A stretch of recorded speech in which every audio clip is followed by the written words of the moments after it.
அனைவருக்கும் அன்பான வணக்கம். தினம் ஒரு திருக்குறள். இன்பம் விழையான் வினை விழைவான் தன் கேளிர் துன்பம் துடைத்தூன்றும் தூண் அப்படின்னு என்ன அர்த்தங்க? இன்பம் நம்ம ஜாலியாக இருக்கணும், இன்பமாக இருக்கணும், சந்தோஷமாக இருக்கணும் அப்படின்றத விழையான் அப்படின்னா விரும்ப மாட்டான், நாட மாட்டான்.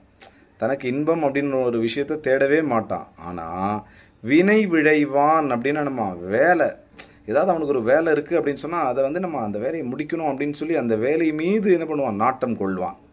அவன் எப்படிப்பட்டவன் தெரியுங்களா? தன் கேளிர் அப்படின்னா தன்னுடைய சுற்றத்தினர், அப்பா அம்மா உறவினர்கள் சொந்த பந்தங்களுக்கெல்லாம் துன்பம், ஏதாவது அவங்களுக்கு ஏதாவது ஒரு துன்பம் வருகின்றது என்று சொன்னால் அதை போக்கி துடைத்து ஊன்றும் தூண் அப்படின்னு நம்ம தாங்குகின்ற தூண் போன்றவன்.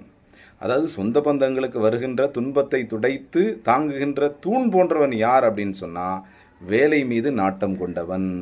அவன் தனக்கான இன்பம்